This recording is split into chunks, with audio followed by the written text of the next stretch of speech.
Good afternoon and welcome to the closing ceremony for Wintergreen Studios' Virtual Land Art BioBlitz.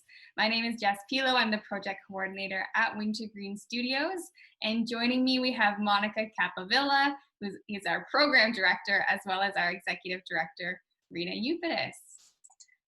So when we put the press release together for this event, there was a quote from Monica that said this virtual event would be magical, and that prediction really did come true this weekend. It was a truly magical event. It evolved and it flourished as we went through our 3 days together, and we are just so thankful to each facilitator who had the flexibility to switch their session from in-person to virtual. And we're also grateful for the new facilitators who joined us from across the country and who expanded our reach by bringing in participants who would not have been able to join us on site. And this event was put together by our tiny Wintergreen staff team, the three faces that you just met, but also with the support of Queen's Faculty of Education students, Alyssa Scott, Sam King, Ashley Gervais-Leclerc, Jared Hines, and Michael Rusu. And these students created the land art activities as well as the self-guided hikes that you can continue to download on our website after this event ends. And we also had volunteers who hosted our live stream sessions and helped promote the event. So thank you to Brian Scholes, to Jessica Sauve, and Alyssa Scott for your support. And we also had a videographer on our team, Jeff Young, who put together our pre-recorded videos on wild edibles. So thank you, Jeff. We are also incredibly grateful to the TV Friends of the Environment Foundation and the Kawartha Credit Union who sponsored this event. And a big shout out to our event partner, the Canadian Wildlife Federation, who you might have met at the beginning at the opening ceremony, James Paget, who helped bring our iNaturalist project to life. Thanks also to the Community Foundation for Kingston and Area, as well as the Davies Charitable Foundation. Both of these organizations have supported our apiary this year, the Ninth Meadow Apiary, and many of you know that the bees featured prominently in this year's Land Art BioBlitz. Finally, our thanks to the Government of Ontario for supporting our programs at Wintergreen over the year. This year, funding from the provincial government helped support the alt-prac students from Queen's University who developed many of the resources that Jess mentioned. And of course, a sincere thank you, the biggest thank you of all, is to all of our wonderful attendees and participants who joined both the live streams, who created a land art masterpiece using the resources, who submitted a nature sighting on iNaturalist, or who participated in other ways during this event. Thank you, Monica and Jess. And for those of you who attended some of the live streams, but perhaps not all of them, in fact, I'm sure no one attended all of them except the three of us, we will be posting edited versions of them in our YouTube channel. And just to whet your appetite a bit, you'll hear from, on the first day, Kenny Ruland, who talked about reptiles and amphibians in Ontario, Jeff Carter, who introduced us to iNaturalist. Lee Earle from the Wild Foragers Society talked about wild edibles. And the hummingbirds and bees was presented by Jason Liao from Vancouver, not just about hummingbirds and bees, but about, as he said, a teenager's guide, step by step, on how to change the world. Our first day ended with lessons in a backpack that Kelly McGann from the Frontenac Arch Biosphere Reserve Network developed and presented. Our second day, which was yesterday, started with a taste of forest therapy with Stana Luxford-Odie, and that was followed by a rare glimpse into the Sandy Pines Hospital where wildlife that have been injured are rehabilitated, and that was hosted by Leah Birmingham. We had a lunch with me that was called a mukbang, and I'm not going to go back into that history again. And that was followed by a very engaging session with Walt Sepich about outdoor survival skills. The last two sessions yesterday included Found Sounds with Jessie Stewart and what's buzzing at Wintergreen Studios, which was a conversation with Alex Pedersen, who is our beekeeper in residence.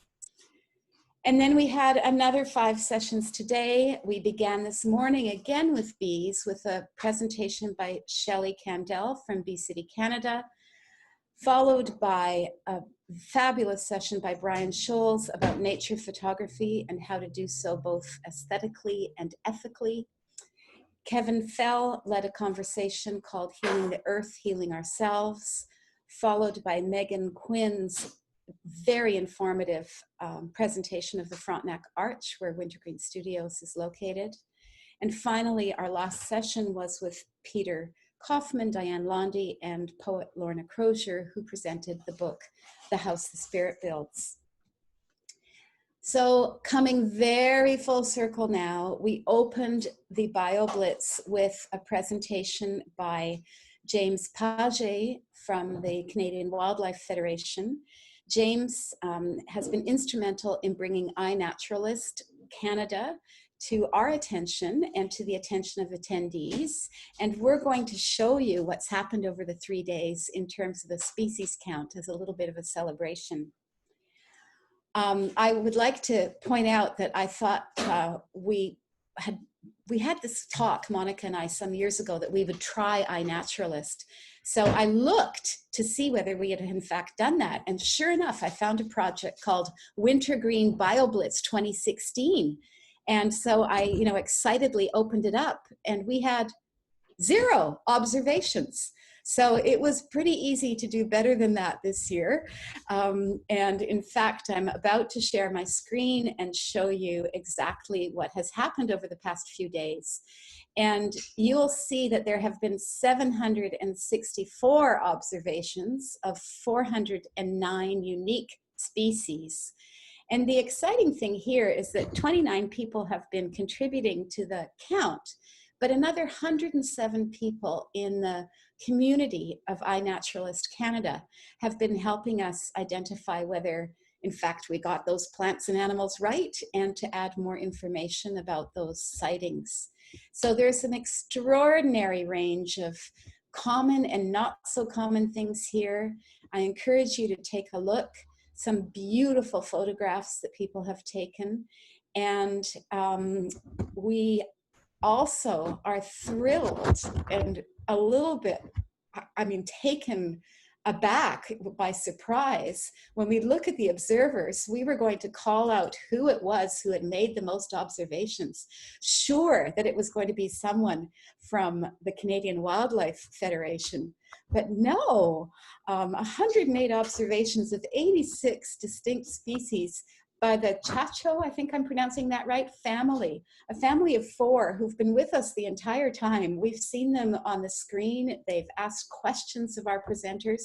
I have no idea how they found the time to go outside and make those sightings, but I'm thrilled that they did. And you can also go to iNaturalist.ca, go to the community tab and look at the project Virtual Land Art BioBlitz 2020 to see what's been submitted. I'd also like to point out that if you haven't had a chance to do it yet, it's addictive. You'll love it. I learned things on the trail this morning because the app will actually tell you what you're looking at if you don't know what it is. I learned things on the trail this morning on a trail that I've probably walked 2,000 times. So it's a fabulous tool for learning as well. And we are going to continue to take observations on this site, on this project, at least until this coming Friday. So if you have yet to take part in this aspect, please join us. So thank you again for being with us Friday, Saturday, Sunday, any or all of those parts. We've hoped very much that you've enjoyed learning about the incredible biodiversity in your own neighborhood, and that you will continue to nurture your connections to the natural world. I have thanked Jess and Monica throughout these 3 days. I cannot thank them enough for what they did to make this possible. It's not in my script, but I'm saying it anyway. Jess has provided us with so much structure to make this virtual world work, and Monica has been there every step of the way as well. So happy exploring, and please mark your calendars for next year's Land Art BioBlitz. We don't know how much of it will be in person or how much of it will be virtual, but we do know that we're going to continue to incorporate virtual elements. So next year, live or virtual or both, join us June 1st to June 5th, 2021. Thank you, everyone.